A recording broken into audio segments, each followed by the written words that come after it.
Hey, I'm Megan Piffner, and welcome to Mornings with Megan. Grab your coffee and let's have a convo. Okay, I have to tell you something. When I first learned about Morgana's work and her personal story, I had to put my phone down for a second because here's a woman who has been a two-time world champion Latin dancer at the absolute peak of physical performance, and she was being body shamed by her own coaches. She spent a decade and nearly $80,000 trying to fix something that was never broken and ended up with a series of hormonal conditions in the process. And then she did something that most people never do. She actually figured out what was wrong, not just with her body, but with the actual information that we have all been given. Morgana is now a certified perimenopause health coach, a best-selling author, and the founder of This Isn't a Diet, which is the perfect name for a perimenopause wellness company because as you're going to hear, diets don't just not work in midlife, they can actively work against you. She helps women in midlife lose real weight without restriction, without starvation, without another fad, by working with their hormones instead of against them. This conversation is for every woman who has done everything right and still watched the scale go up. We are getting into the biology of why that happens, what's actually driving the midlife weight gain, and why the thing most of us reach for first, eating less, is often making it worse. Morgana, welcome to Mornings with Megan. Thank you so much. That was such a beautiful intro. I appreciate it. Of course. Well, let's dive right into this. So, you were a world champion dancer, which on so many levels impressive. And from the outside, that looks like the ultimate picture of discipline and physical mastery. But you have described that period as one of the most damaging of your life. What was actually happening? I mean, of course, it was damaging in a certain sense, but it was also a really beautiful chapter. I just want to say that as well, because sometimes I talk about my story and I feel like people are like, oh, she hated it. No, I loved dancing. I still love dancing, but it was just very difficult. And especially, I feel as a woman, when you compare yourself, we do that in everyday life, right? Especially on social media, we do that all the time. And then you magnify that by dancing in front of a mirror all day and literally being compared with other people.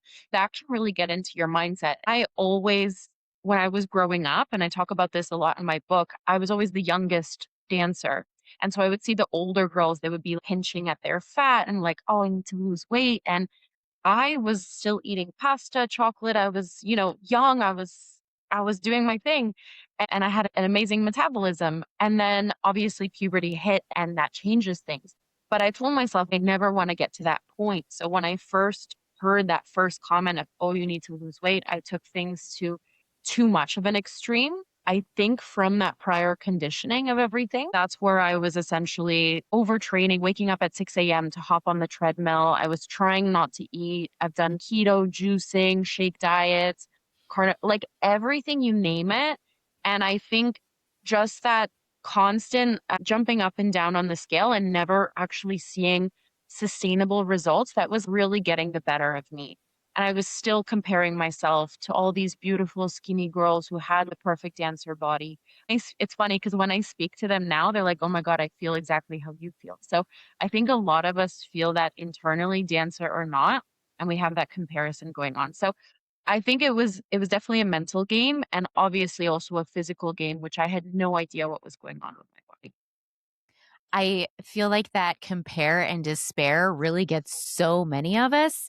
And it's such a mind cluster, if you will, because there's all of these media images and things telling us that we should be a certain way. And there's so much variability in bodies in general, like what your genetics have, what your diet and lifestyle, environmental factors. There's all these things going on, especially in puberty. When you first start transitioning, I can only imagine I was feeling a lot of those things that you talk about in puberty, but I wasn't dancing.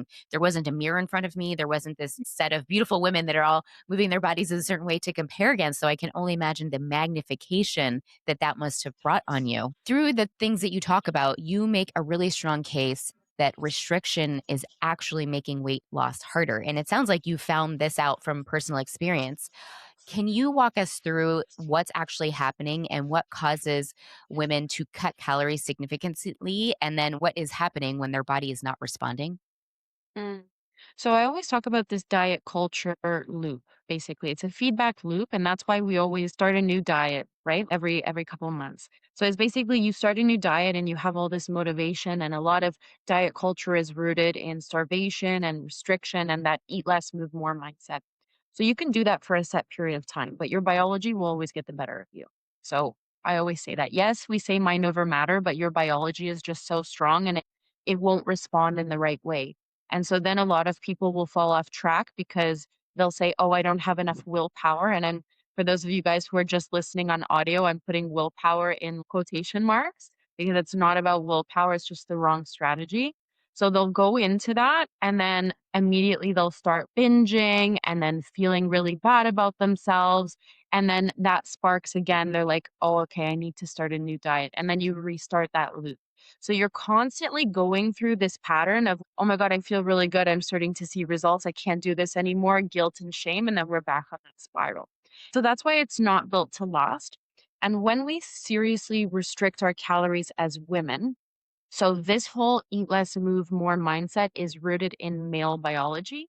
When they were doing studies on weight loss, the studies that we've used for many, many decades, it was just done on men. And they then gave that to women and they never tested it on women who are in their childbearing years, essentially, and who are still cycling because our hormones change every day. And even in menopause, it's a different hormonal conversation altogether. So that was then taught to us, and that's why we see rising cases of hormonal conditions and infertility and all these things, and stubborn hormonal weight, to name one. That's because our hormones as women, they respond to sufficient macros, like having enough protein. Healthy fats literally build your sex hormones. You need complex carbohydrates to protect your ovulation. Things like this that they don't teach us, right? And most diets, they'll take out carbohydrates and then you put your ovulation at risk and all these things. You hear these women losing their periods for years and years when they're doing extreme calorie deprivations because it doesn't work with your hormonal. So that would be kind of how the body would respond in a negative way. And over time, you store more for weight because of what I like to call as a safety mechanism. When you put your body under extreme stress, like when it doesn't know when it's going to eat and have enough nourishment and fuel and energy, it will store more fat for safety because your body will always prioritize survival and reproduction. So when it's in a survival state, it's going to want to keep you alive, right? So you're storing that fat for later use, basically. I think a lot of women in our audience know exactly what you're talking about with this loop of fad diets because we all grew up in the 90s. And so it was like low fat, low calorie. And I remember those snack wells, like it's only 100 calorie snacks. And it was just bananas, the messaging and what was being put out there. And it's not like they're marketing these things to men, right? This is all for women specifically because they're the shoppers and they're the ones that need these teeny tiny little snacks. But that programming stays with you, even if you hear that as a teenager. And then as an adult, you're looping, like you said, you're looping through keto, you're looping through paleo, you're looping through carnivore, all of those things to get to the next fad diet. So that begs the question, what do you think that this next diet trend, whatever it may be, is going to be about? Because it doesn't necessarily seem like it's just about weight loss. It seems like there's something else in there that's driving these women to keep going through this cycle of diet, shame, fear as we keep looping back through. Mhm. In my opinion, it's already started. And I don't want to comment too much on this because I've actually never used them myself. I always like to speak on things that I've done and tried. I feel like peptides are the new thing, right? Ozempic and Wegovy and these types of like weight loss peptides that we see. Now, they do have a benefit, and peptides are amazing. There's so much benefit to them. However, I always say you should only be introducing something that isn't coming from like a natural way unless you have your foundations in place. If you're not eating right, if you're not strength training, if you're not sleeping well, if you're not protecting your blood sugar levels, no drug is going to create that for you long term. So that's why we're seeing this new wave of people who are using Ozempic as an example, the most talked about one, where they lose so much weight that they're losing muscle mass, and they're not strength training on top of that. They're not getting enough protein. So what happens when you go off of that? You've really slowed your metabolism down because muscle is your most metabolically active tissue. So we see a lot of sarcopenia, so much muscle loss, and then people gain back more weight so much quicker because it's not muscle weight. You're actually just putting on fat because you don't have the muscle there to back it up. So, like I said, I've never used peptides.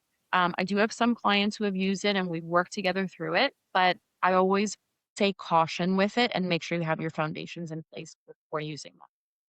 I agree. I support lots of clients in this peptide journey. And the things that we talk about are exactly what you said: getting our protein down, managing the blood sugar, the sleep, the rest, the foundational pieces, because no matter what, the medication is not going to A, work as well, or B, long lasting if you don't have the foundations in place. And I think that what you just described, where people are losing muscle mass, which is their biggest metabolic engine, especially for women in perimenopause, when that hormonal shift goes up and down, insulin, cortisol all plays a role in blood sugar regulation with our estrogen and our progesterone. Those are what are driving that. And so as we lose those, we become less metabolically fit, we become more insulin resistant. And if we lose all of our metabolic engine by dropping a lot of weight, which I also want to call out, you can lose a punch of muscle mass from extreme caloric restriction. So it's not the peptides that are causing this, it is the weight loss. So anytime bariatric surgery,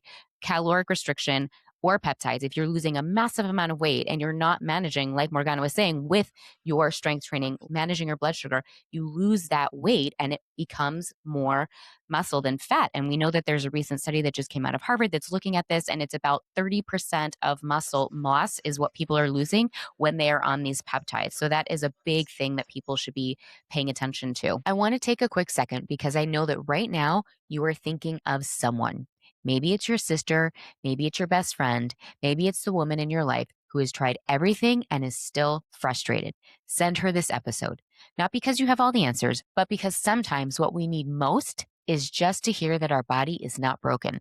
It is just waiting for the right information. You talk a Absolutely. lot about nervous system support when it comes to managing weight loss in midlife.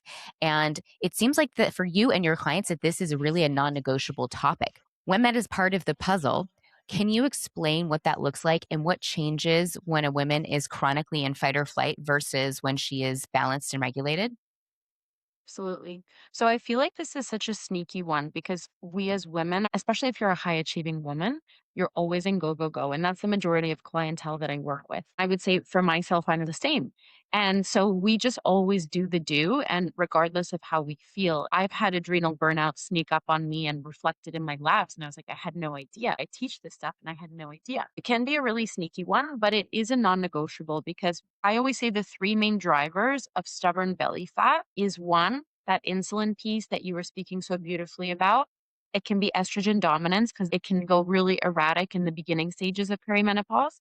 And then the third one would be chronic high cortisol. And I see this with every single client. Even if they're like, no, I feel good. I'm like, no, we're going to also do some nervous system regulation just because it's so ingrained in who we are. Like, let's go, go, go. Right. And a lot of women are praised for being selfless. I think perimenopause is a beautiful way that your body asks you to start prioritizing yourself again. It's kind of like, okay, this is my new stage of life that I'm prepping for, and I am number one. And so that is a beautiful way that your body asks you for it, and you have to then support it. So there are different ways that we can do this. Of course, we can do it from a more physical standpoint of what we call improving vagal tone, aka your vagus nerve, which runs between your brain and your gut. And it enacts your parasympathetic nervous system, aka your rest and digest. So you can do this through chanting, laughter, like being in social settings, gargling, deep diaphragmatic breathing. This all stimulates that through vibration, and that puts you in your parasympathetic nervous system. These are ways that we can do it. There's also more long term methods, right? That you need to build into your schedule. Things like meditation, having a morning routine. It can be something like gratitude journaling. And it doesn't need to be, by the way, like a 2 hour morning routine that we see influencers talk about in the 5 a.m. club and all that stuff. Mine is 20 minutes and then I can start my day and I can't do longer than that. So find a practice that really works for you. It can also be like a part of your wind down routine. And I would say the one that really moves the needle the most, and this is the hardest for women to do, is set boundaries over your time, right? So because we constantly are like, yeah, I can do that. Yeah, that's no problem. I'll do that. Is that impeding on your time for yourself where you can pour into your own cup so that way you can have more output to give to these things in the future? So that would be one of the other things that I would say creating boundaries, learning how to say no to certain things that aren't that don't bring you joy, that don't bring some sort of positivity into your life and that you have clear boundaries over. So I'll give an example. When you run your own business, you have so much say over your time, which is a good thing and it's a bad thing. I would work all week and then work weekends, and I never had time for a personal life. So now I've made a clear stop. Okay, my Saturday and Sunday, I can do a little bit of admin work, but I'm really not taking calls. I'm not doing any of the other stuff. Again, having boundaries over your time, I would say, is the one that shifts the needle the most, but it's the most long term one to see results. I really resonate with your boundary suggestion because I personally am in the same boat as you. I run my own business and have that same, wow, I control all of my time and oh, I control all of my time. And so Yeah. I slip into the same the same thing where you wake up and it's like every day is groundhog day because Saturday and Sunday there's no divider. And so then you grind and grind and grind and then you get into the edge of burnout, which it sounds like you have done several times. I have done this before. It's terrible, Yes. people. If you have not burned out, don't do it. It's not a recommended thing. We are going to pause right here because I want you to marinate on what Morgana just said about your nervous system and your body holding onto fat as a safety mechanism, not as a sign that there is something wrong with you. That is such an important reframe. All the links from Morgana, her book, her Instagram, and the 90-Day Shed are in the show notes. Part 2 will be dropping on Wednesday, and we are going deep on sleep, the 2 a.m. wake up, and exactly what is happening in your body when you bolt awake in the middle of the night, convinced the world is ending. It's not, but your cortisol has some thoughts. I'll see you there. Can you do me a favor? If this episode gave you something to think about, share it with one woman in your life who needs a different story about perimenopause. Our bodies didn't come with a user manual, and this perimenopause thing can feel confusing and lonely. But you are not alone. You are not crazy, and you are definitely not broken. And maybe someone in your life needs that reminder today. Let's spread the word and be kind to each other and ourselves. Now, the legal bit. I'm a nutritionist, but I'm not your nutritionist. This podcast is for information and education only. No client relationship is formed.